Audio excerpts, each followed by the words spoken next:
Gorakhnath Institute of Medical Sciences welcomes you to this grand confluence, Arogya Sangam 2025, International Conference on Integrative Medicine. अवश्य ही यह एक ऐतिहासिक संगम है आयुर्वेद, एकीकृत चिकित्सा और उस अनादि ज्ञान की त्रिदिवसीय यात्रा का, जो परंपरा और आधुनिक विज्ञान के बीच सेतु का कार्य करती है। और आज हम इस ज्ञान दीप को प्रज्वलित कर इस यात्रा का शुभारंभ करते हैं। इस विशिष्ट कार्यक्रम का शुभारंभ गरिमा और सौहार्द के साथ करने के लिए मैं शिवांश सिंह और मैं श्रेया सिंह आप सभी का इस उद्घाटन समारोह में हार्दिक स्वागत करते हैं। It is our great honor to welcome our distinguished resource persons, Dr. Rajni Nayan ma'am, Dr. Sanjay Pokharel sir, Chairperson, Dr. Ashok Parshne sir, Honorable Principal, GGIMS, Dr. Giridhar Vedantam sir, our respected Vice Principal, Dr. Sumit Kumar M sir, Organizing Secretary, Dr. Sridhar Lakundi sir, Joint Secretary, Dr. Rinjan G. Krishnan sir, to kindly come and grace the stage.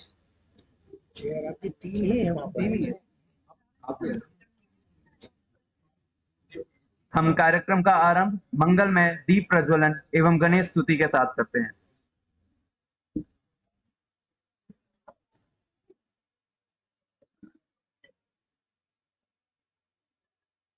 मैं आदरणीय अतिथियों से विनम्र निवेदन करता हूं कि कृपया दीप प्रज्वलन हेतु मंच पर पधारें।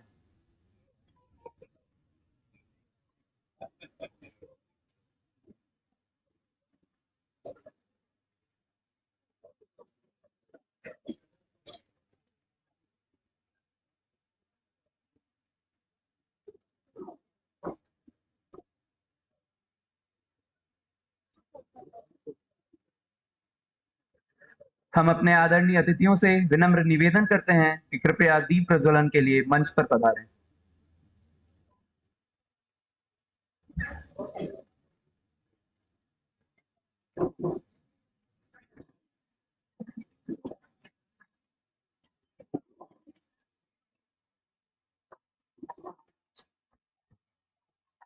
वक्रतुंड महाकाय सूर्यकोटि समप्रभ निर्विघ्नं कुरु मे देव सर्वकार्येषु सर्वदा।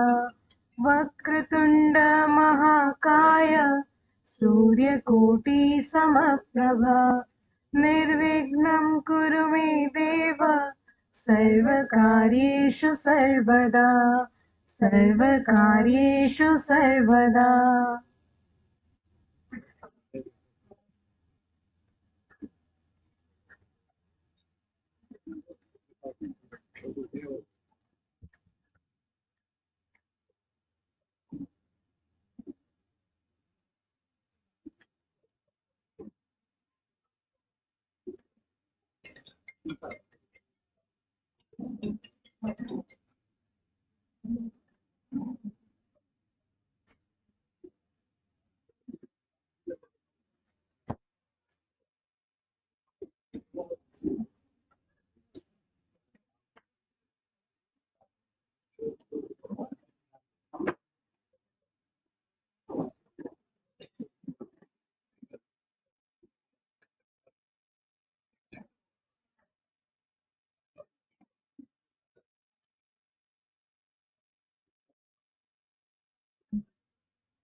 अब मैं सभी से अनुरोध करता हूं कि कृपया राष्ट्रगान के लिए अपने अपने स्थान पर।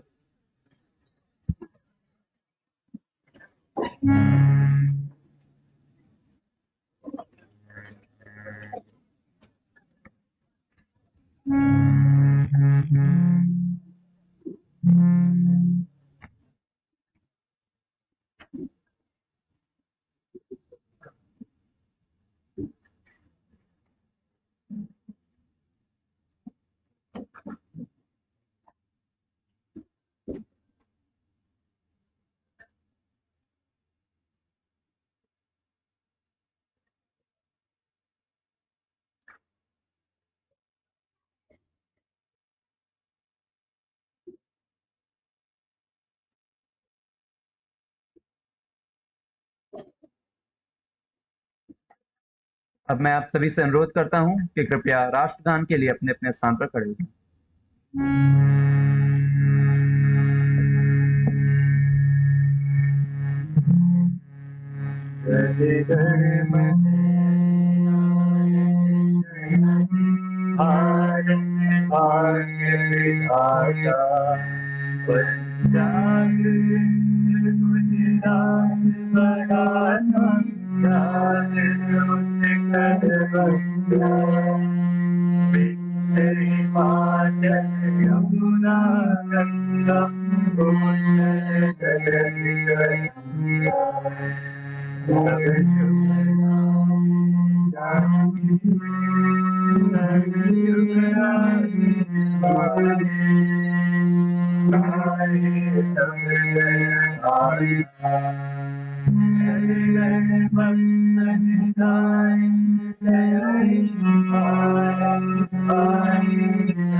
Thank you, everyone. Please be seated. Beginning the session, I'd respectfully like to invite our Honorable Principal of Guru Gorakhnath Institute of Medical Sciences, Dr. Giridhar Vedantam sir, for the introductory message.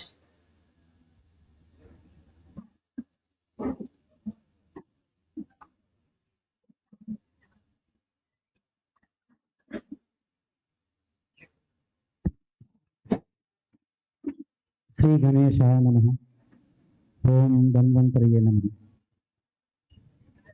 महायोगी गोरखनाथ जी को नमन करके हमारा ऋषि परंपरा योगी परंपरा को नमन करते हुए आज इधर आए हुए सब resource person, delegates and students सबको आह्वान करते हैं। We heartly welcome you from our Mahayogi Gorakhnath University, Guru Gorakhnath Institute of Medical Sciences. So today we are fortunate enough to have many expert resource persons here. So today's pre-inaugural session, plenary session number 1, is going to start now. So I welcome our chairperson, Dr. Ashok Varshney sir, and I also welcome our Dr. Rajni Nair madam, who is President, Tourism Conservation, and I also welcome the international resource person, Dr. Sanjay Pokhrel ji, who has come from Nepal. He is a professor. So I also welcome our resource persons, Dr. Alisanki, Dr. Kishore, and Dr. Sanjay Maheshwari, Dr. Pawan sir, Dr. Ramesh Srivastava ji, and other dignitaries who have been attending this session. It is our pleasure to have you here. We are going to have a good toast. We are having a very big platter before us because so many people have come with their experience and knowledge. So I would like to have a very small introduction why this integrative medicine session is conducted, because it is the era where we are living in that world where we have multiple systems. It is not only this era. From ancient time onwards, there are different systems or practices in medicine all over the world, and they have transferred their knowledge from one culture, one country to the other culture, and enriched, nourished themselves, and they have become very big medical systems serving the humanity from ancient time to till days. So today also we have different systems. One system from Western European medical system which has there and now it has become the main system, and we have a system here in India, Ayurveda, which is spread over many of the SARC countries. There are other systems like Chinese and many areas. We go to South America, so there are traditional systems in Persian, there is system. So there are different systems, and India imbibed them in this timeline, and we enriched our system. And today we are again here to have some Medho Manthan. So how this integration can happen? Is it different from the mixopathy, what people say? How different systems can collaborate and make the person better healthy and coming out of illness? So the true sense of the health definition of WHO be how we can attain it.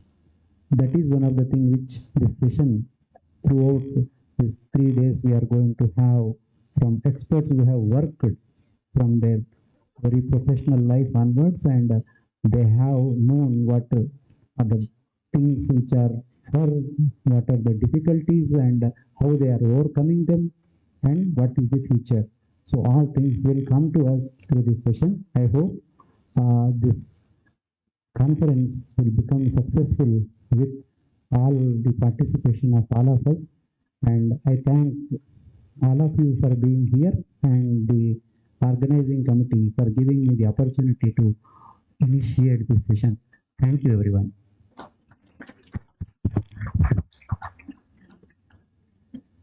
सम्मेलन के इस संक्षिप्त परिचय हेतु मैं sir का बहुत बहुत धन्यवाद करता हूँ। Moving forward, beginning with the scientific sessions, which will explore two vital domains that bridge traditional wisdom and modern wellness, medical tourism and holistic well-being, and rights and privileges of ISM practitioners. It is indeed an honor to introduce the chair, co-chair, and the resource person of today's session. Resource person of today's session is Dr. Sanjay Pokhriyal sir, Professor in Kaya Chikitsa Department at Patanjali Ayurveda Medical College and Research Center, Nepal, and Dr. Rajni A. Nair ma'am, President, Board of Ethics and Registration for Indian System of Medicine, NCISM. Chairing this session is Dr. Ashok Varshne sir, National Organizing Secretary of Arogya Bharati, a visionary leader whose deep commitment to integrating traditional healing practices with scientific rigor continues to inspire the global Ayurveda community.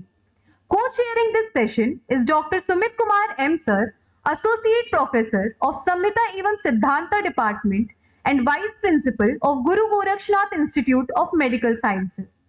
And the coordinator of this session is Dr. Diksha Kharab ma'am, Assistant Professor in Department of Kaumar Bhritya, GGIMS.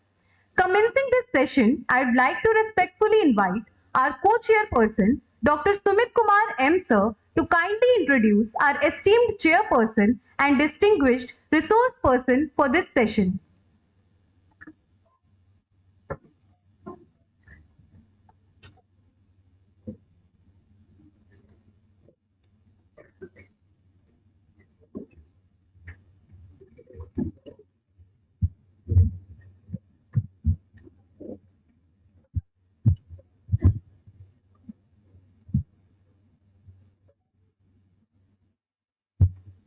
Om Sri Gurubhyo Namaha. Vignamastu. I'm honored to introduce Dr. Sanjay Pokhriyal sir, Professor and Senior Ayurveda Consultant, who has came over here from Kathmandu, Nepal. Dr. Pokhriyal is a renowned Ayurvedic physician and an academician over 20 years of experience in Ayurveda, yoga, and holistic well-being in Nepal and India. He has played a key role in Ayurveda education, serving as a professor, dean in the expert of Kaya Chikitsa, Panchakarma, and Wellness Program Development. Dr. Pokhriyal holds a PhD in Kaya Chikitsa from Banaras Hindu University and MD from Rajasthan Ayurveda University. He has undergone his BAMS from SDM College of Ayurveda, Hassan, and is currently leading a wellness center called as Panchakosha Himalaya. He is also professor at Kathmandu University and Patanjali Ayurveda Medical College. With his vast knowledge and immense experience in the field of Ayurveda, I welcome Dr. Sanjay Pokhriyal sir to deliver his lecture. Thank you, sir.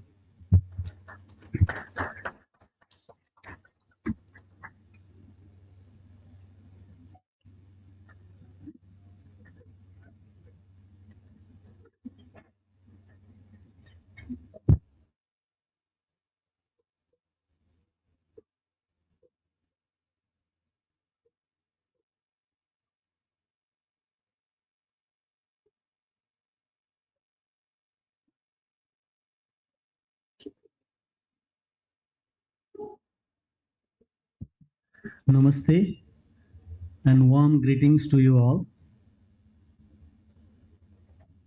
It's indeed a very wonderful day to be in front of you, sharing few of the ideas regarding Ayurveda's wellness sector.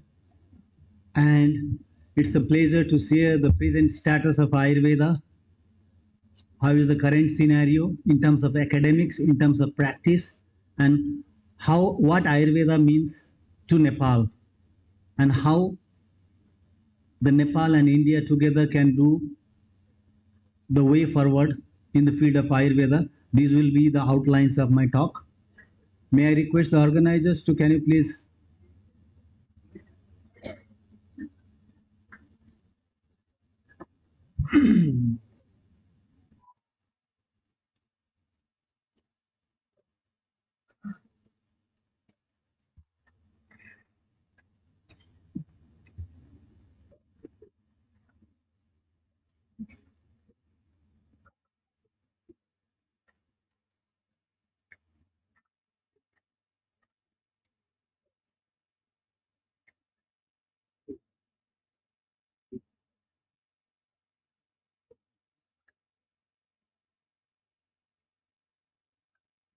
So, thank you very much and welcome once again.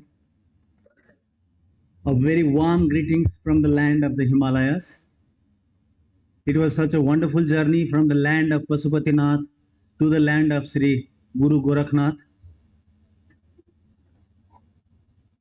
In the today's session, I'm going to discuss about the present scenario of the Ayurveda status in Nepal, including our common heritage, Ayurveda, the Indo-Nepal friendship issues, the educational status, institution, the status of manpower, and the way forward, how we look to go together, as well as the major topic of the discussion in this session would be scope of Ayurveda in the well-being and the wellness tourism sector, which is such a booming sector in this present context.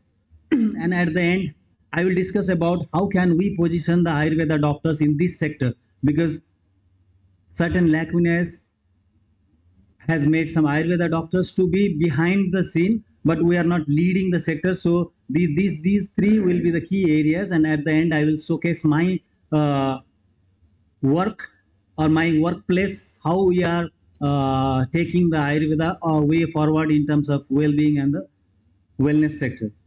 So to proceed with the presentation, I am very proud to share you that we all are aware that we have a very common heritage, or that we have a common history behind us. When you talk about the ancient India, the Prachin Bharat Varsha, we share all the similar piece of the land, the similar culture, the similar religion, similar Vedic knowledges, everything.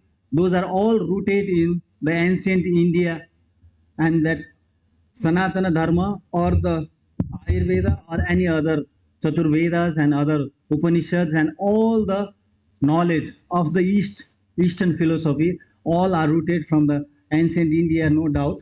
But when we look back to the history, the ancient India was not like the India what we see today. It was much bigger, much prosperous, and much advanced. Of course, we are advanced today also, but it was in the terms of knowledge and understanding, it was much more advanced even at that era also. But when the different invaders and the rulers came to India and started invading the different parts of India, then the unification of the India took place. In the colonial era, I need not remind you all about the Mughal invasion and the British invasion.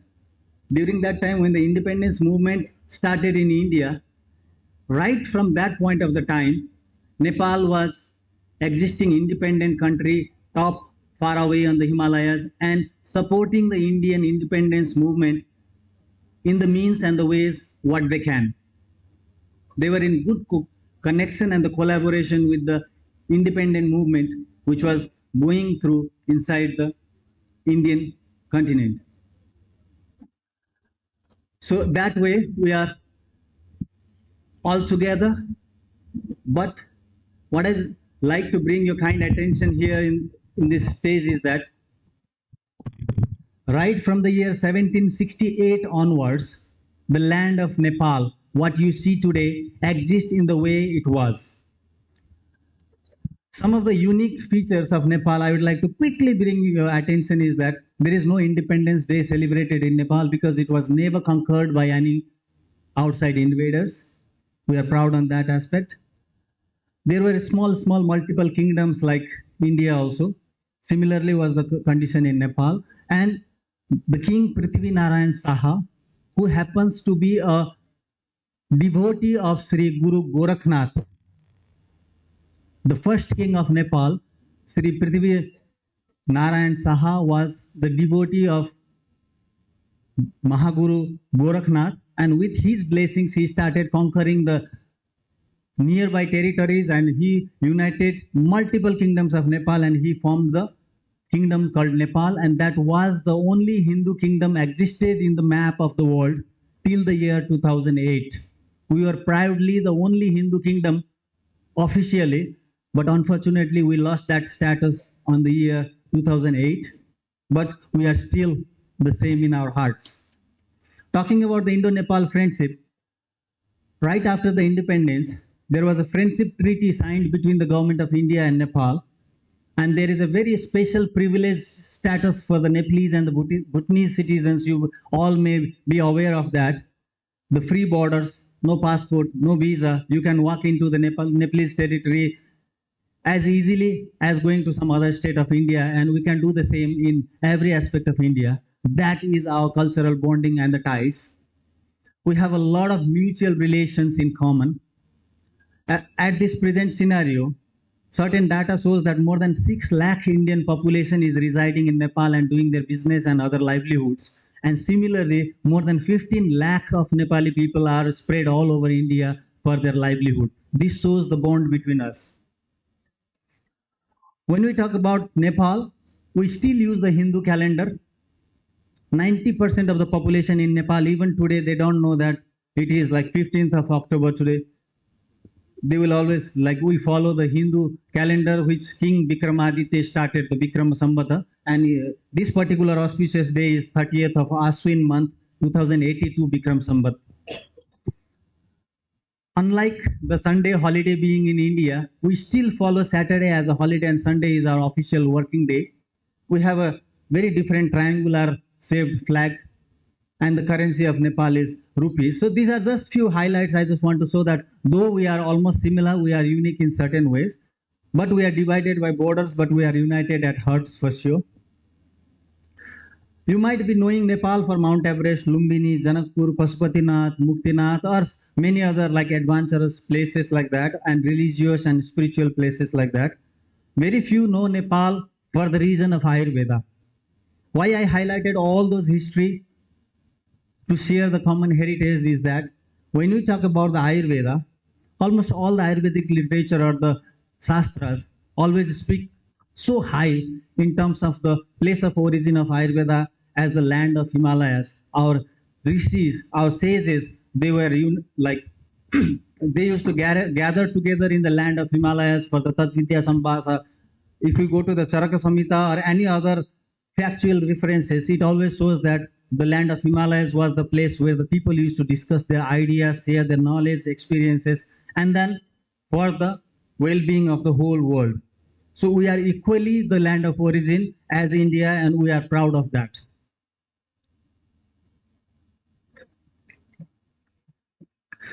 Quickly, I'll take a few minutes, then I'll jump into the actual topic.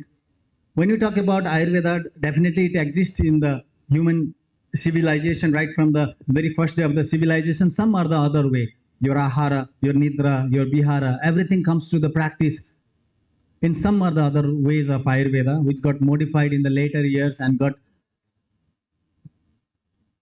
in a better shape and in the form of the textbooks on the later days. Ayurveda is also deeply rooted in the Himalayas. There used to be the practice of the Raja Vaidyas and the general Vaidyas as a physician in the whole country, and that tradition still exists. In the year 1974, the official Ayurvedic hospital and the academics of the Ayurveda began in the year 1928. That is the history. As per the history, we have an official record of teaching and learning Ayurveda as a curriculum, as a subject content from like certain university that goes back to 1928 only. Before that, there was just a regular general practice as such. We'll skip this part, just it is just showcasing that first the Ayurveda education started, and then the Ayurveda Madhyama, Sastri, Ayurveda Charya kind of the courses came, and right from 1987 only, the Ayurveda started a formal education in India as Bachelor of Ayurvedic Medicine and Modern Medicine system. The integrated approach was practiced in the year 1987 already in Nepal. And because of some reasons, the people, like definitely the Western medicine would be much quicker, much fancy, much eye-catching, and it would be very easy for the people to practice. They need not go into the depth of the knowledge. If they know the basics, they can do it easily. But in the Ayurveda, you need a certain terms of devotion and the discipline to practice it. So all the graduates who were graduated from this integrated system started practicing only the Western system of medicine. Then the government realized, oh, this model is not going to work anymore. So they stopped that model of education, and then they reframed the whole structure as the Bachelor of Ayurvedic Medicine and Surgery, the way how it is BMS in India. Similar approach was adopted in Nepal also. Right now, we have altogether only 3 Ayurveda medical colleges in Nepal. 2 of them are under the government, and 1 is a private institute. The Patanjali group from Haridwar, they run a private institute in Nepal. These are just few campuses, and these are the institutes in Nepal. Just a quick glimpse. We have a lot of different Ayurveda institutions. Apart from the academics, our Ministry of Health and Population, they have a separate department of Ayurveda and alternative medicine, which takes care of all the service aspect of Ayurveda. We have Ayurveda Research and Training Center located at the heart of Kathmandu, which is dedicated solely for the research and the innovation in the Ayurveda and evidence-based practice generation in the term of Ayurveda. And we have a heritage pharmacy, which is called Simha Darbar Vaidyakhana, which is established 250 years ago, and it is still producing the Ayurvedic medicine. So, and we have a lot of different hospital setups, and this is how the Ayurveda exists in Nepal. We have regulatory bodies like Medical Education Commission, and we conduct the common medical entrance test for the BMS students, along with the MBBS, BDS, nursing, then or all other paramedical sciences. Ayurveda also is being regulated by the Medical Education Commission, Chikitsa Shiksha Ayog, which we call in Nepal. And we have a separate council of Ayurveda, which regulates all this thing.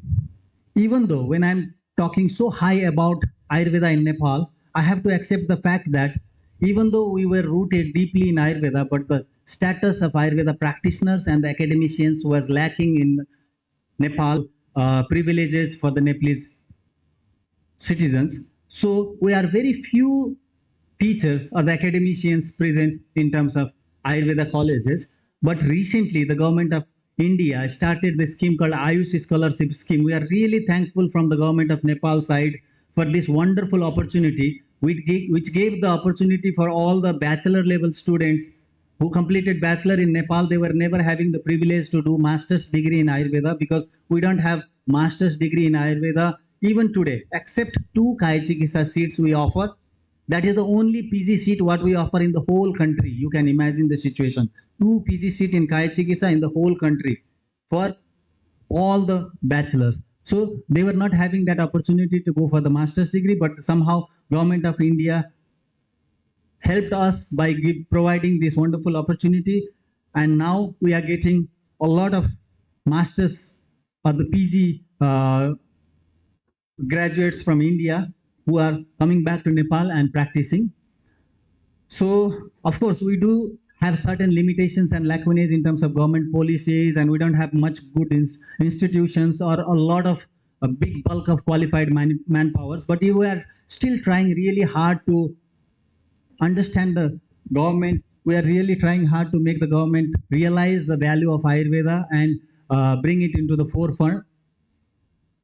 So, with our small effort for the last 2 decades, we were successfully able to launch a program which we call Ayurveda education, yoga and naturopathy education. Now in Nepal, it starts right from your school. In your high school, you have every choice to choose 100 full marks, a full-fledged subject of Ayurveda or naturopathy or yoga kind of the stuff, where we teach about the basic, the principles, the gravity of Ayurveda right from the high school education. That is one of the success which we could achieve, and it is in practice today. We have, at this point of time, we have 7 different provinces, which is equivalent to the states in India. We have 7 provinces and we have good 7 provincial hospitals, and we have like 77 districts in Nepal which have Ayurveda health sectors. That is another achievement in the government sector. And there are various trainings and auxiliary manpower production units in Nepal where we produce the paramedicals for the support of the Ayurveda practitioners and the doctors. So we are slowly moving that way, and we are slowly reviving the age-old tradition of Ayurveda in Nepal. And recently, with our continuous long effort and taking India as a great reference, we were able to convince our government, and now the government of Nepal has recently formed one new university named as Yogamaya Ayurveda University, which is solely dedicated for the education and the upliftment of Ayurveda education in Nepal. That is our recent achievement. Now we have got a separate university of Ayurveda in Nepal, which recently got approved by the Act of Government of Nepal, and we look forward that this university will take forward all the Ayurveda academics in Nepal. So this is all in quick brief about the situation of Ayurveda in Nepal, to make you understand that Nepal also has a kind of good situation of Ayurveda, but we are lacking in the academics. So we can mutually work together for the upliftment of the Ayurveda in Nepal, which will be mutually benefited for India and Nepal as well. So now together we can contribute with the science of Ayurveda. Together we can contribute for the health and happiness for the whole humankind, because we are both the common believers of our ancestors' wisdom called Vasudhaiva Kutumbakam.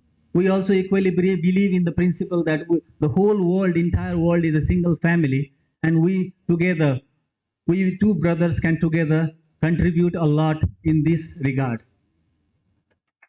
So when we talk about Sarve Bhavantu Sukhinaha, Sarve Santu Niramaya, that idea can be only achieved by the practice of the Ayurveda principles. So I'm very glad that India has a lot of big Ayurveda institutions, the renowned physicians. I can see some of my gurus and some of my seniors sitting around in this auspicious day. It gives me an immense pleasure to stand here in front of you to share my views. Please forgive me if I cross my limits in expressing the words, but it's all the things what I have learned from India, from the different universities, and my experience for the last 20 years. I'm just trying to put forward in very quick, brief note now. Talking about the scope of Ayurveda in the well-being and the wellness tourism sector. Presently, you might be seeing the scenario that 80 to 90% of the Ayurveda PG scholars, if you ask them, what's your next goal? What you are going to do next? Very few will be confident enough to say that I'll establish my private practice and I'm not going to the academics. I'll be independent enough to practice myself. That would be the option for very few of us. 80 to 90% of the graduates are already looking that, okay, which of the college in India is offering the best pay scale and looking forward to go into the academics. making Ayurveda like any other regular, the subjects, which is just teaching and learning, and the practice of Ayurveda, I was way behind. But recent last 10-15 years in India, I have seen a lot of drastic change in this regard and a lot of clinical expertise, a lot of big infrastructures, because the priority from the government of India is immense, and we are moving forward to achieve that practical approach or the evidence-based approach in Ayurveda. We are really glad on that regard. But still, when we Ayurveda physicians, when we talk about Ayurveda, we only look into the perspective of the academics, hospitals, clinics, and the private practice, and we just ignore the fact that there is a very big global industry in terms of wellness and the well-being sector, which is a very booming and which has a very large number of net worth involved, which is totally ignored by the faculties of Ayurveda and the students of Ayurveda as a career option. So I would like to highlight those career options and the opportunities and the challenges in this regard, so that in near future, these kind of the industry, which are led by the business groups, not by the Ayurveda doctor, we can make a paradigm shift to leading these kind of the institutions from the Ayurveda leaders or the Ayurveda manpowers. That is my vision or the aim. That is why I am presenting this all talk in front of you. That's my personal opinion on this, but this is how I believe we can achieve that goal. So I'll skip this part, not to make too much lengthy. We all are learned scholars here. I don't need to remind you that when we talk about health in Ayurveda, when we define health as per WHO, health is a state of complete physical, mental, social well-being, and not merely the absence of disease and infirmity. That's one way of looking at it. And even in the deeper way, when we look as samadosha, samagnishta, samadhatu, malakriya, prasanna, atma, indriya, manaha, swastha, iti, these, our concept of health was way advanced than the concept of WHO. So when we look into this comparison, the dimensions of the health and the wellness were very well understood by our ancient acharyas, and they already highlighted the physical, mental, spiritual, social, and all the environmental, as well as all the possible dimensions of the health were included in the definition of the swasthya or the health in Ayurveda classics. So the major focus in our Ayurveda classics is not only to be free of disease, or not only to be fit enough in your scientific parameters. The whole focus of the aim was to balance the harmony between your dosha, dhatu, mala, and create a uniform balance between the universe and the personal self, which is also a big universe in itself. So our approach was much holistic, our approach was much integrative, and it was addressing not only the physical body, it was addressing the body, mind, and the spirit. That's how I believe the theme of the conference, the integrative kind of the medicine, here works the best with Ayurveda. So when we talk about the wellness and the well-being concept, which is evolved recently in the western part of the world, which was obviously existing in this eastern part of the world already, when we go for the basic definition, wellness and the well-being looks very similar. They are sometimes being used synonymously. They are interchangeably being used in the common practice or common speech, but they have a very fine line difference in between them. Of course, they are very much similar to each other, but the fine line difference would be, like when we talk about the wellness, it is more about your action-oriented journey, like your right way of eating, your physical activities, your hours of sleep, or go to gym, jogging, running, this, that. Everything comes into the wellness sector, which is more action-oriented. But when it comes to the well-being, a fine line difference is that when you practice the wellness, you reach the state of well-being, which is the emotional and the spiritual state. It is being healthy from inside. When we talk about just the wellness, it is about a physical and like your the bodily wellness is mainly highlighted. Of course, the mental part is also highlighted, but when wellness is more about your physical and the bodily features, and when it comes to the well-being, it is about your being healthy from inside, being happy, being productive, being fruitful, being meaningful to the life is the well-being. These both are essential for the holistic health. Wellness and well-being both are the essential components, and They are kind of similar components, and Ayurveda integrates them, both this wellness and the well-being theme, with natural balance, awareness, and the very conscious living. A person who eats healthy, exercise, practice yoga, meditation, kind of, they can achieve wellness. But the person who feels peaceful, purposeful, contentment in the life, that is called experiences well-being. In simple terms, wellness is the path you walk, and well-being is how you feel along the journey. So when we talk about the dimension of the wellness, we have four major dimensions: preventive dimension, curative, rejuvenative, and a spiritual attaining kind of the dimensions, where preventive dimensions, as we know, that swastha se swastha rakshanam, aturasya vikara prasamanam cha, the very first aim of Ayurveda. Here we highlight the prevention of the health of the healthy individual. That is already a preventive aspect. Of course, the curative aspect also is already highlighted. Rejuvenative aspect is also highlighted, and the spiritual aspect is also highlighted in Ayurveda to achieve the well-being and the wellness. So when we talk about Ayurveda and the wellness, wellness in Ayurveda is not merely the absence of disease, but the presence of balance and the vitality between the body, mind, and the soul. It emphasizes already on swastha se swastha rakshanam. So it talks a lot about your physical, saririk, manasik, spiritual, and social, and all the aspect of wellness. So now, with this very grounded idea, when we look into the scenario that our ancestors used to believe on Atithi Devo Bhava, we say that Atithi Devo Bhava, guests are the god. When we talk about the guests, who are the Atithis? Atithi can be your next door neighbor, and it can be another gentleman from the other part of the world. Atithi can be any single individual from the entire globe. So everybody is a deva. Everybody is treated as a devata or a very like divine soul in our tradition. With this very concept, when you look into the tourism, when you look into the wellness industry, and seeing that Atithi as a devata, we have a lot more things to offer for the devatas or the Atithis or the tourists or the guests.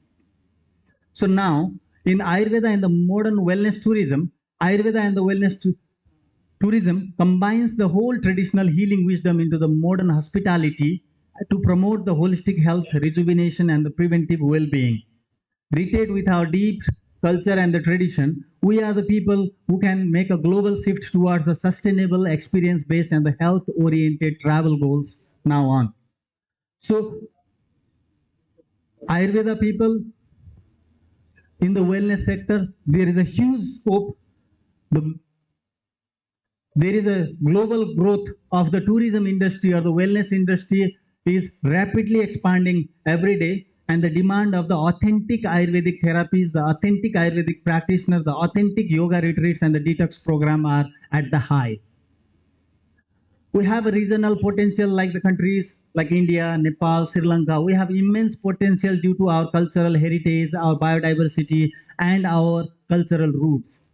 So it can create a huge economic impact on our overall economy of the country, as well as individually. If you look at for the opportunities of the Ayurveda doctors, the therapists, the yoga instructors, or any other support staff, or anything, may it be your organic farmers, may it be your herbal cultivators, or may it be your local handicraft producers, or these kind of wellness sector in Ayurveda can contribute in immense to the economic impact of the different sectors. So by integrating the health through Ayurveda and establishing an experience-based tourism, the guest seeks transformational journey rather than a short vacation. Nowadays, there is a trend of travel for a transformational journey, not just as a vacation.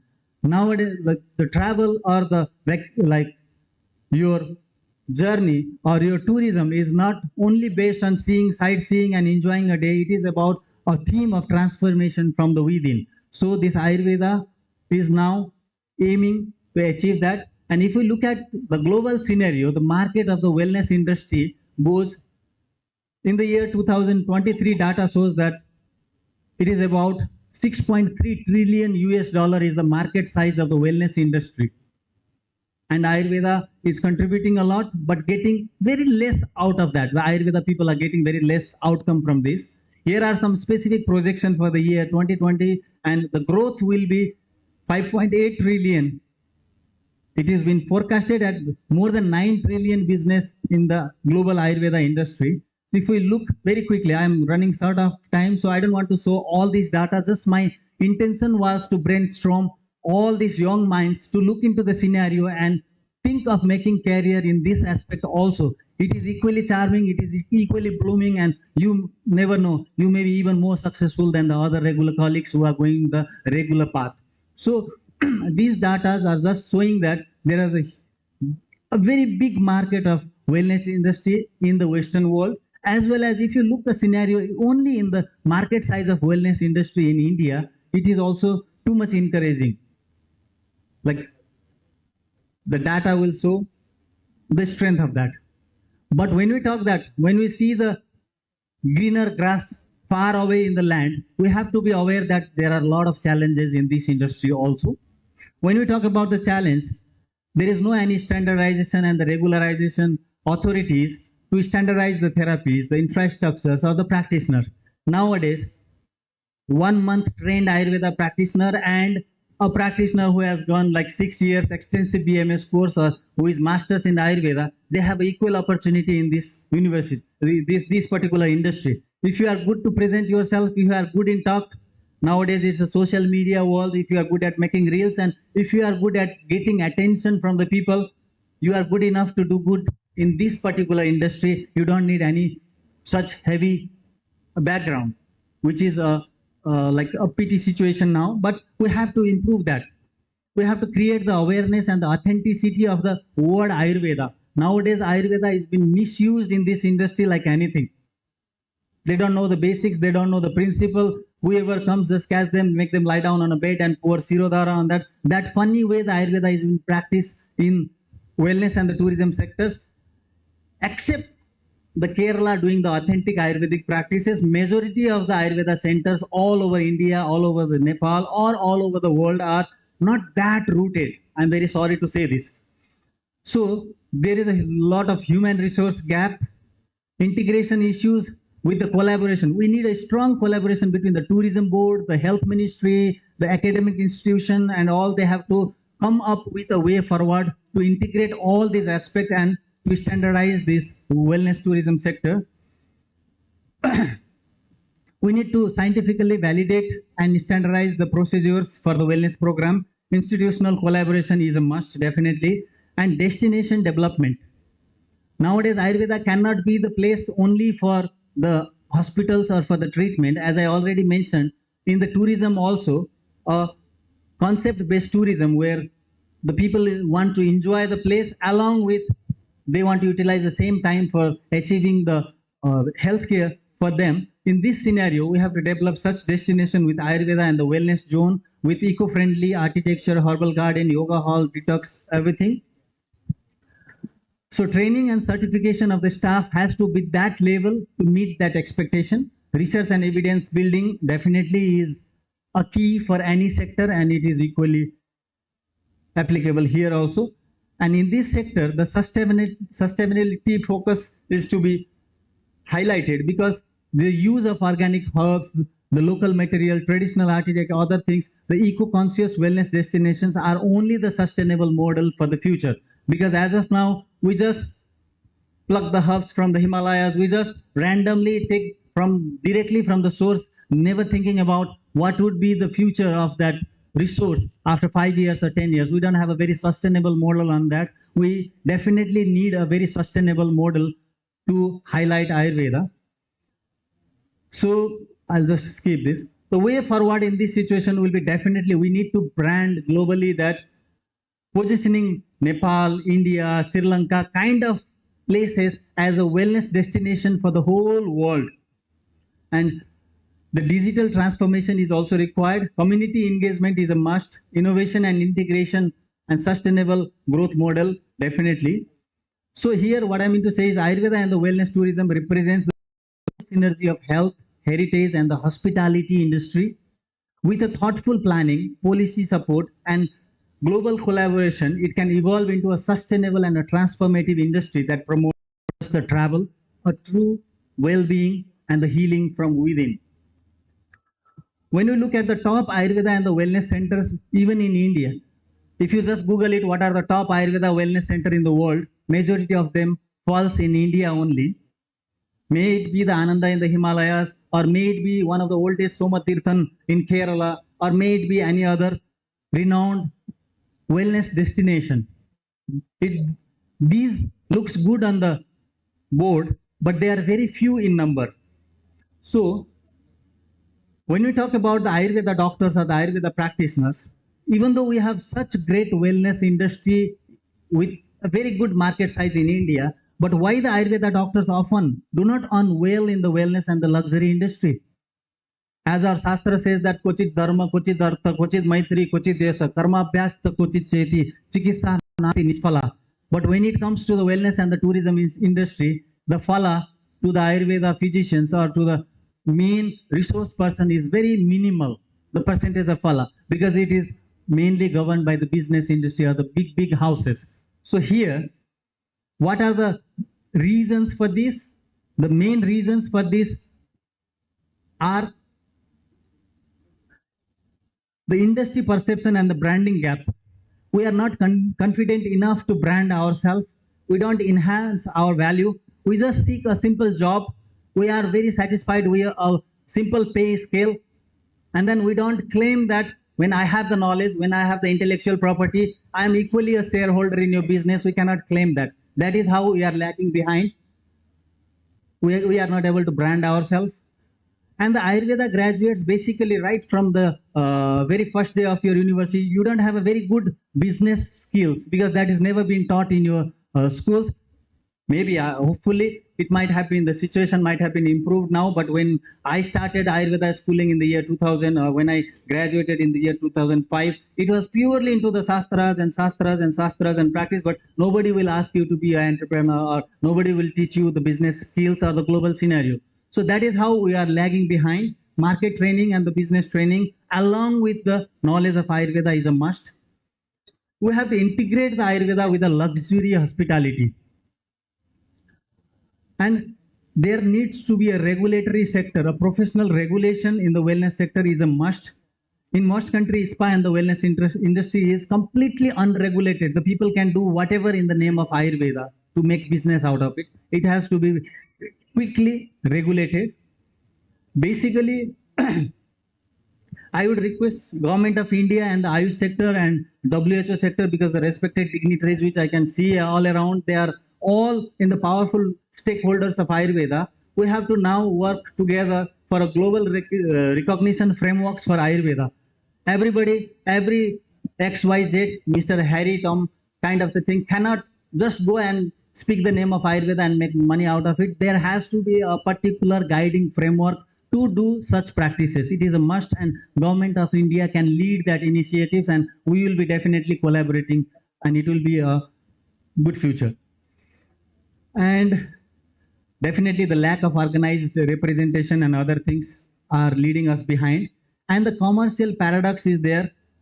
In the luxury sector, the people are not bothered about the outcome of the result. It is just a luxury. People are fine with very wonderful spa. If just feeling royal, feeling a wonderful massage, getting a pedicure, manicure kind of the thing done, that is not only sufficient for the health and the well-being. We have to educate them that you have to come to the depth of Ayurveda to really experience the wellness. It is not only about luxury, it is about your well-being. That has to be branded. And we have to empower the Ayurveda professional. We have to integrate.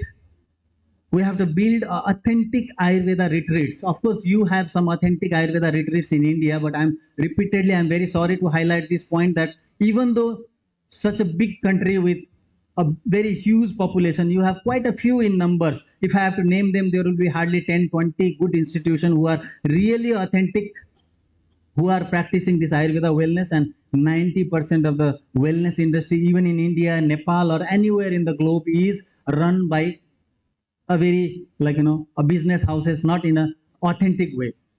So we need a sustainable model now. And now we have started practicing that very first model in Nepal. We came up with the idea with the experience and the expertise which I could gather from India and Nepal. Now I have came up with a model to make a sustainable Ayurveda well-being center, and I went to the different big business houses in Nepal, and I was successful to launch one of them in Nepal. I'll just take 2 more minutes. I know that I'm running short of time. I have already got few cheats. You have 5 minutes left. So I'm done. I need just 2 more minutes to showcase you that what we have achieved. Of course, we have very long way to go, but by this time, what we have achieved is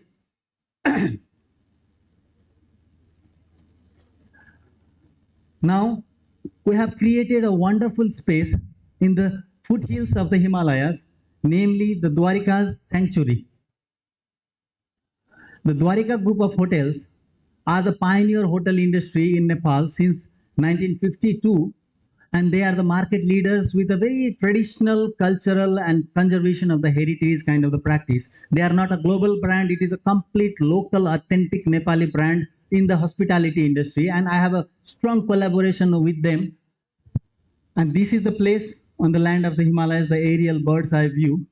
And these are the places which we have now designed a space for Ayurveda, where it's not only the luxury, here the well-being concept completely meets with the need of the individual, and a very personalized and very tailor-made kind of the practices are being catered. This is just a practice of one model in one level of the hospitality, and I want this model to be replicated all over Nepal and all over India, so that India and Nepal can be a wellness tourism destination.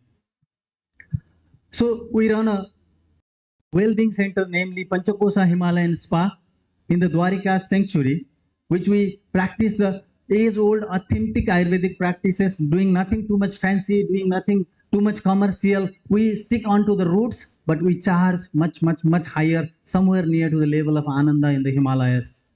We charge $1,000 per night, $1,000 per night for the client, but we are very surprised to see that clients are really very happy, and they could even pay higher if they get the real authentic luxury space with the authentic roots of Ayurveda practice. This is just a case study. This is just a single case I want to highlight, so that these kind of the cases are to be replicated in the various part of India for the upliftment of Ayurveda in this sector.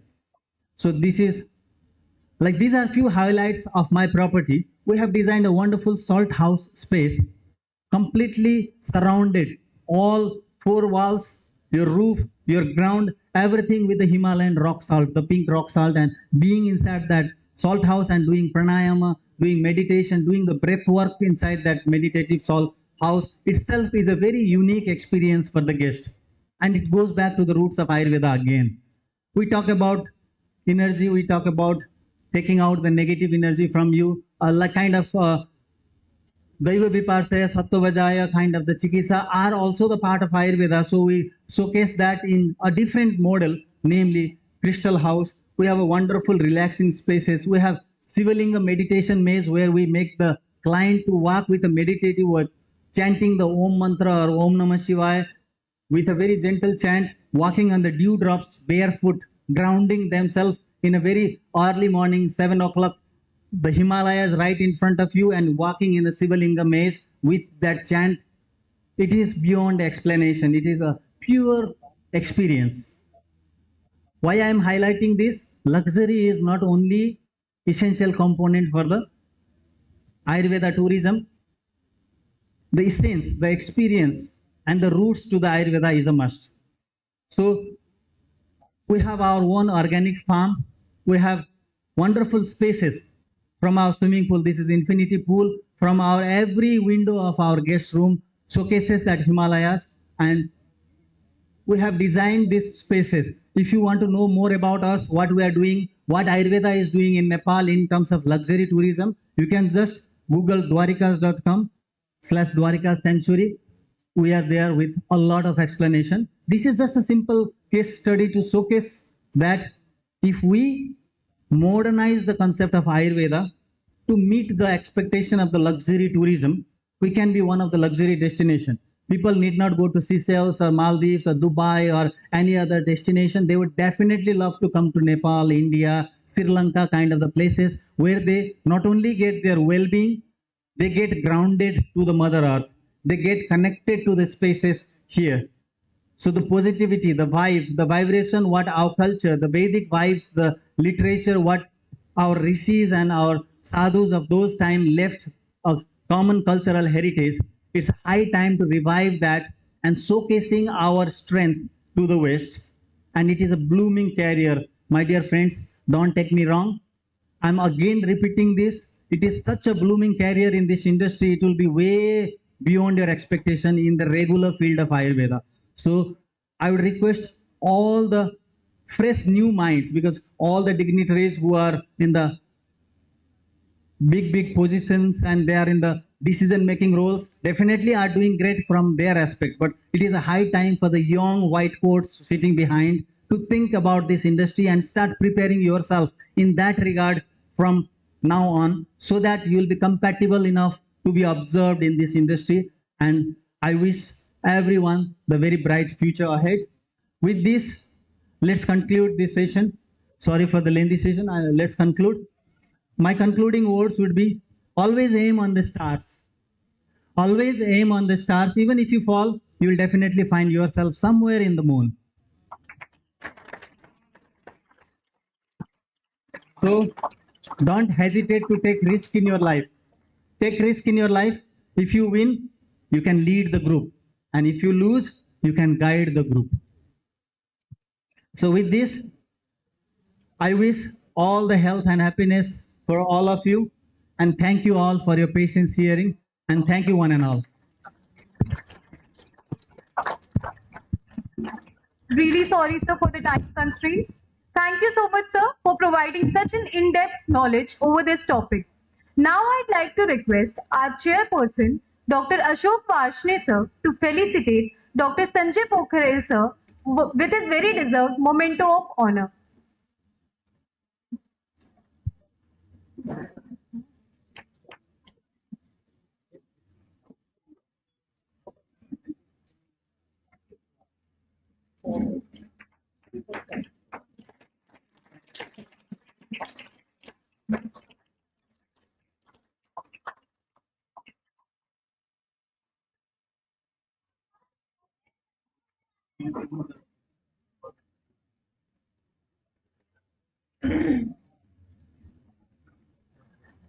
Thank you, sir. Moving forward, let's continue this scientific harmony as we invite Dr. Sumit Kumar M. sir to kindly introduce our next resource person, Dr. Rajni A. Nayan ma'am.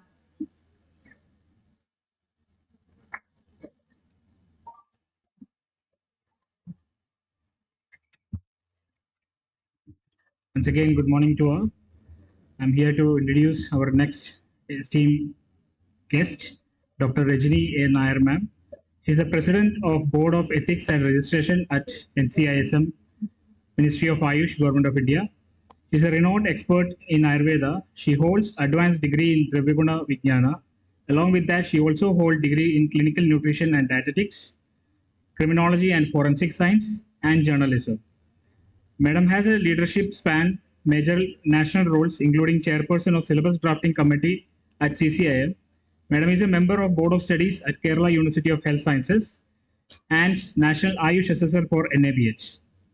At NCSM, she leads key initiatives such as status for female graduates in Ayurveda projects and implication of Ayushman Bharat Digital Mission, Heal by India, Heal in India. Madam has published many, she has authored many articles and books. Her contribution to infinity education, research, and policy in the field of Indian traditional medicine is immense. With this brief introduction, I welcome ma'am to present her session.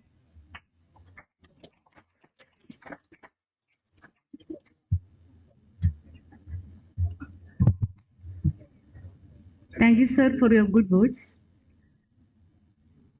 Namaste to one and all. First of all, I would like to express my congratulations to the entire team of Institute of Medical Sciences, Gorakhpur, for conducting such a good event and such a time-bound event, which is the need of hour. Before going to my session, although the topic allotted to me is rights and privileges of the practitioner, seeing a lot of young minds before me, I am planning to make a little deviation from my topic. That is, I will first of all sensitize you regarding the NCISM, the steps NCISM has taken to enrich the field of Ayurveda, to enrich the knowledge of the young minds before me, and then I will go to the rights and privileges which is granted as per rule and which is a right for you before you, because it is an essentiality that each and every practitioners in this field must have right knowledge about what are their rights as well as what are their privileges. So I will start my session. Please.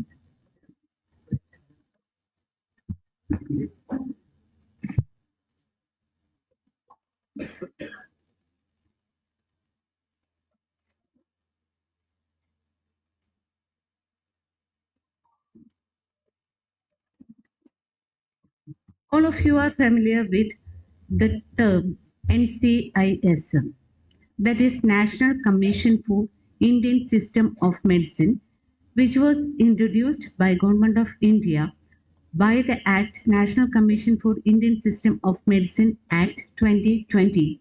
And after introducing of this particular act, the previous regulatory body, that is Central Council for Indian System of Medicine, that is CCIM, was squashed by the Government of India, and the first team of NCISM came into existence on June 11, 2021. And a lot of regulation and lot of policies we have made from our end for enhancing the standard of the education as well as the standard and the current status of practitioners across India on our behalf. That is, for practicing as well as for studying, there must be rules and policies. That is must. And that rules, because of that rules and policies, we can streamline each and every part of education as well as practice, even though the education and health is state prerogative.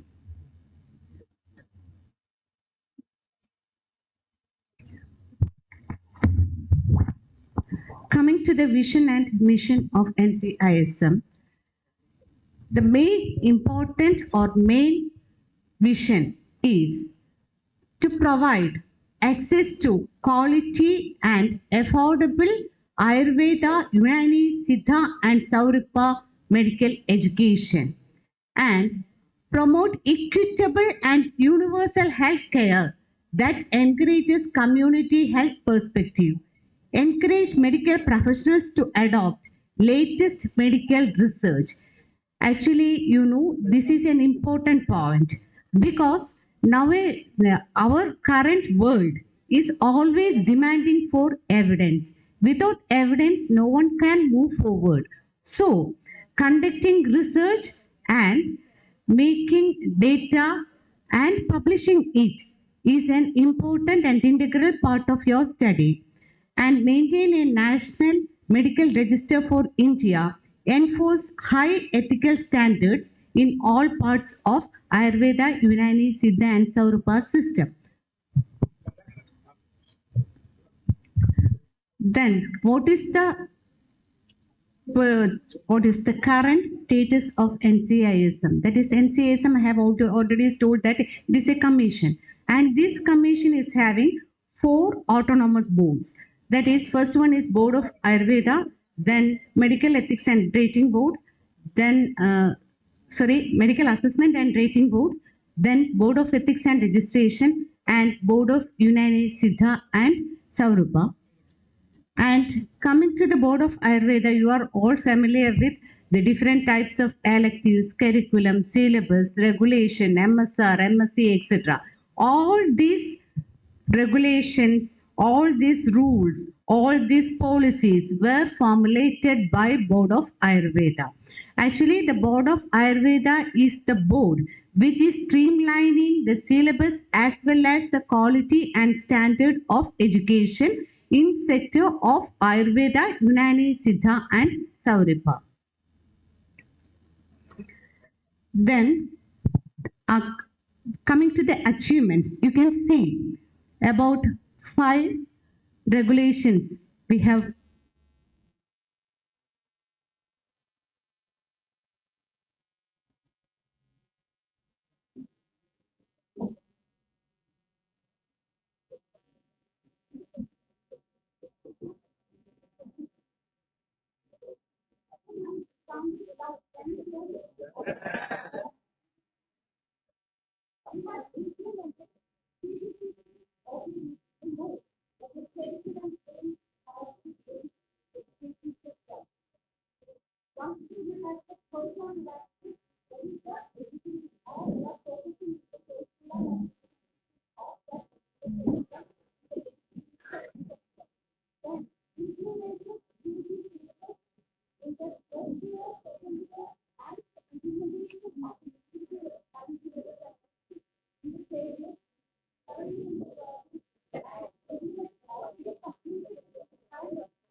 Training program on computational tools to Sanskrit teachers, then training program to research guides of or ASUS colleges, that is Ayurveda, Unani, Siddha, Saurupa colleges, because we want evidences regarding the research or regarding the cases what they are treating in their college or their hospitals. Without evidence, we can't move forward. That is why we have given emphasis for training of the research guides.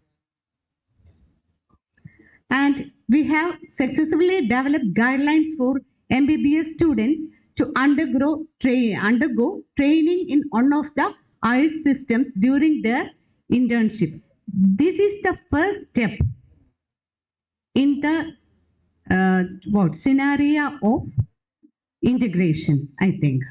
Then physiotherapy students, nurses students also have made provision for having training during their internship in Ayurveda. Then successfully developed guidelines syllabus including Ayurveda as an optional subject for civil service examination conducted by Union Public Service Commission of India, and currently this accepting of these guidelines is in process.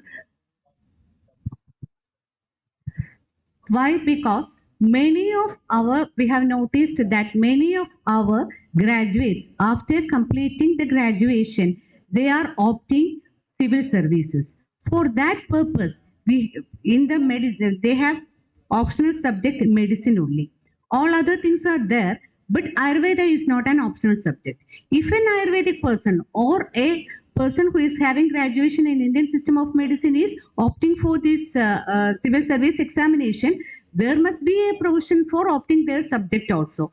For that purpose, we have made guidelines, and now the ministry is actually considering these guidelines. I think soon they will implement this one. Then,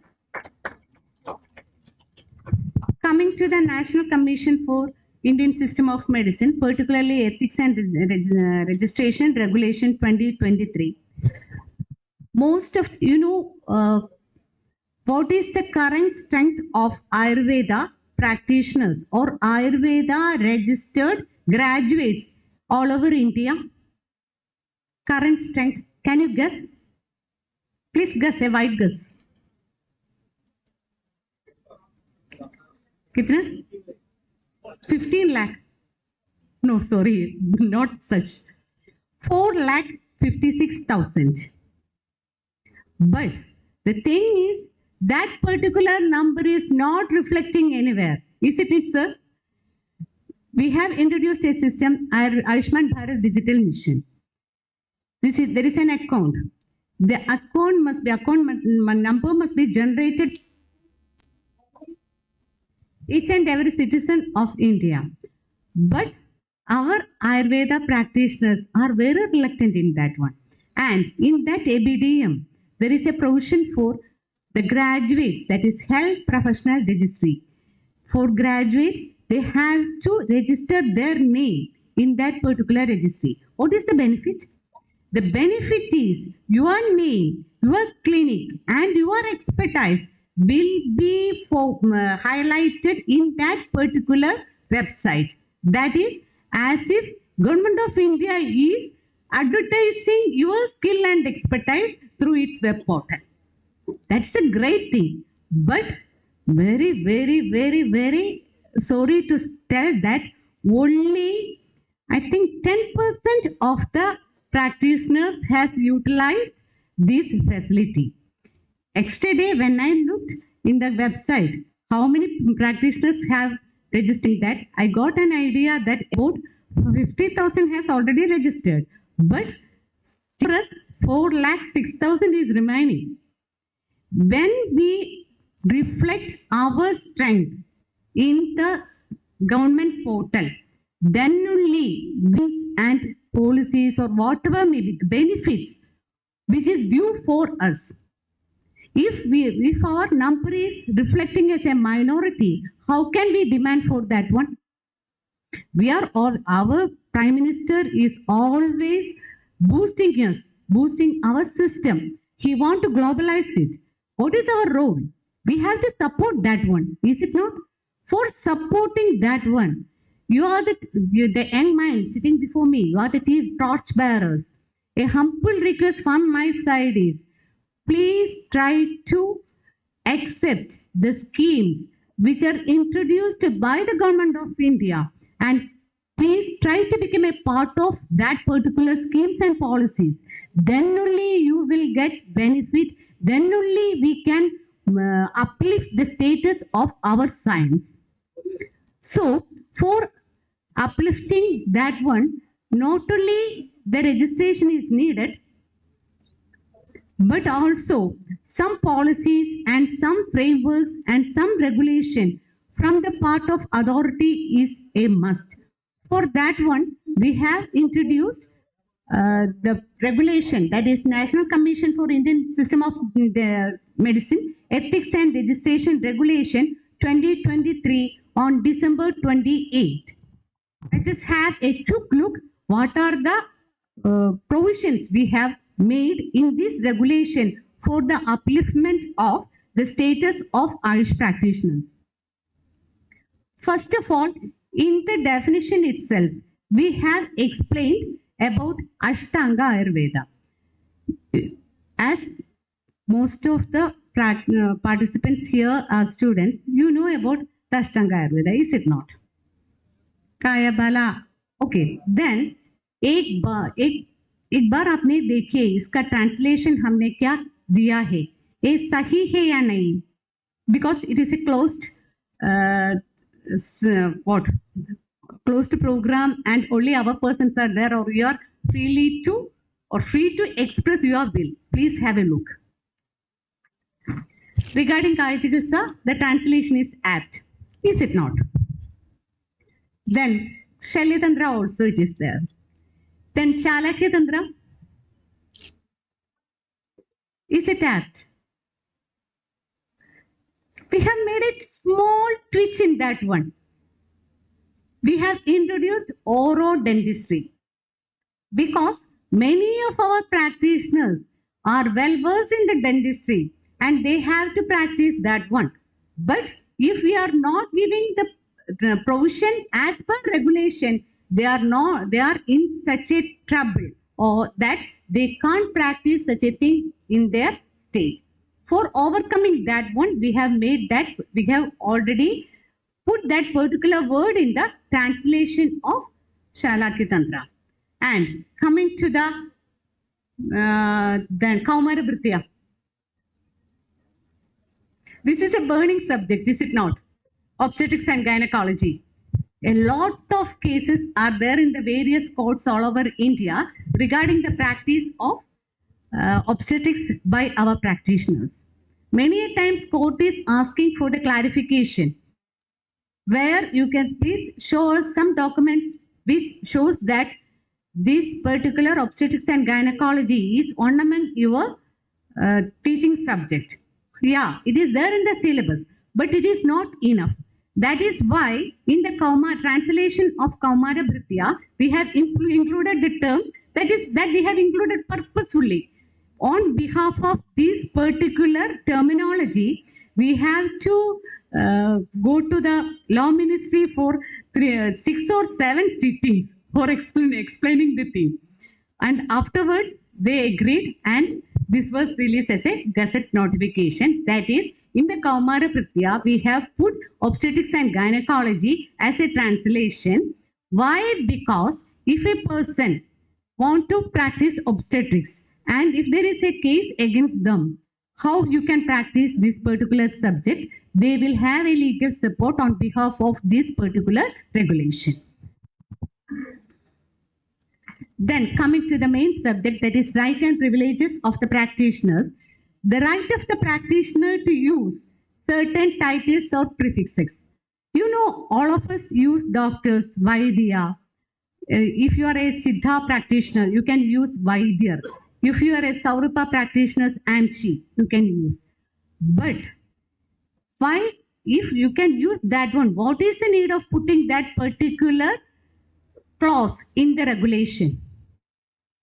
Many a times, if you can see now also, last week I have got a complaint stating that a renowned institution has called for a post of medical officer.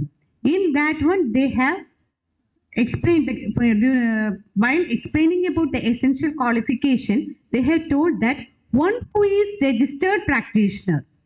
And as an explanation for the registered practitioner, they have given explanation like this: who is having graduation in MPPS, then MPPS and yoga and naturopathy. Look, what is the scenario? So what we have done is, we have quoted our regulation. In that regulation, we have clearly stated that a person who is having degree or graduation in Ayurveda Medical Science, that is Bachelor of Ayurvedic Medicine and Surgery, or Unani, that is BUMS, or Sauripa, that is BSRMS, or Siddha, BSMS, they are entitled to use registered medical practitioner or medical practitioner. So I have directly wrote particular letter to that prince, not to that head of that particular institution. I wrote letter directly to the principal secretary, health and family welfare of that state, saying that please make provision to include BMS, BUMS, BSRMS in that particular notification. Otherwise, we have to move legally as it is against our regulation. We are not requesting for favor of anybody. Because why? Because we have already told such things in our regulation. Then if we have put something in your regulation and it is notified by the Gazette notification, it becomes your right. You are legally qualified for having that one. Even though health and education is state subject, to an extent we can interfere into that one. Okay. That is why we have strictly included that particular certain titles. And do you know, during the COVID time, there was a case, and that particular question was raised in the parliament also. The government, due to some reasons, I will not tell the name of the government. A government has restricted its practitioners not to use the prefix doctor or Vaidya or Hakim. If they are graduated, if we are having graduation from Ayurveda, Siddha or Unani.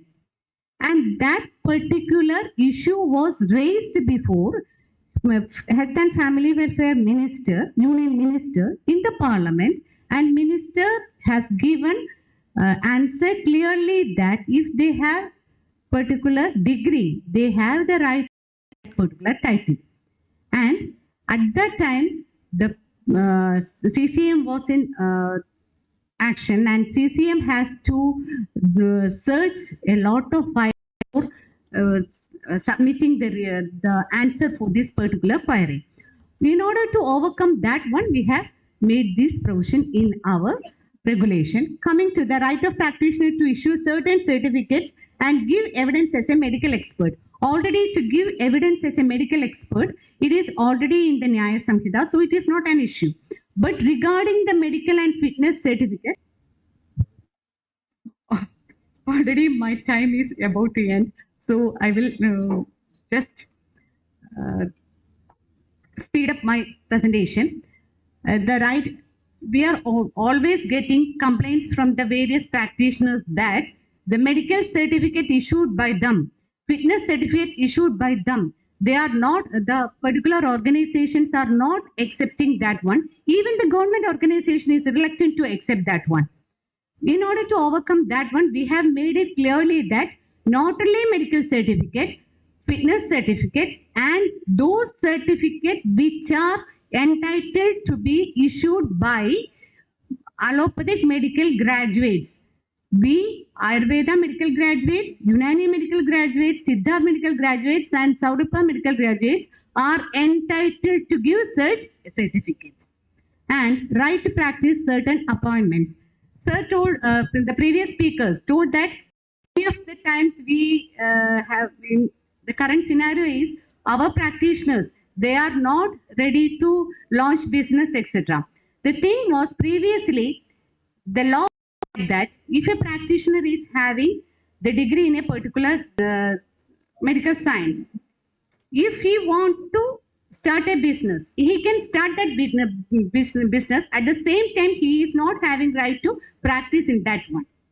In order to overcome this scenario, we have made provision that if you are an expert, if you are a graduate, you can practice Ayurveda or whatever science.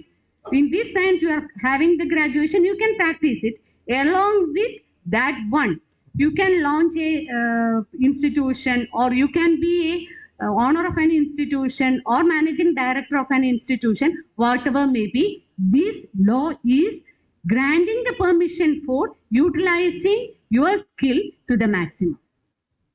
Then, right to practice Indian system of medicine. Why we are practicing Indian system of medicine, is it not? Then why? Many a times, many a state are prohibiting our practitioners to use or to use their expertise in certain fields.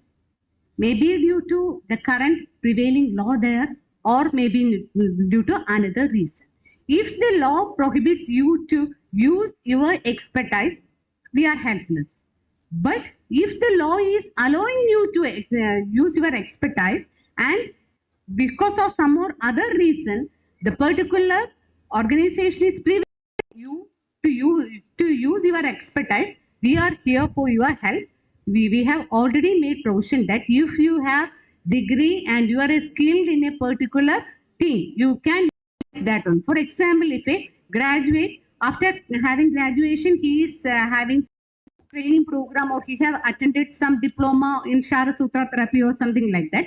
Afterwards, he can run a clinic, especially for this Shara Sutra therapy. Nobody will prevent, because you are having the skill and you are having the expertise in that particular field. Okay, this is the explanation of that one. Then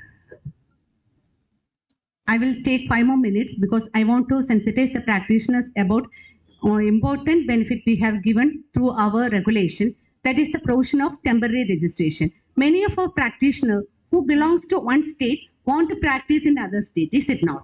In that particular situation, each and every state, according to the state rule, a practitioner can practice in that particular state if only he is a scenario of a young graduate after completing his PG, if she belongs to or he belongs to Karnataka and he want to practice in the UP, if he is coming there as per rule existed before, he have to cancel his registration from the mother state and have to take the registration in the UP or whatever in which state they have to practice. But in that time, what happens? If a permanent job is coming in their mother state, as they have cancelled their registration, they will not be in position to apply that particular job from their state.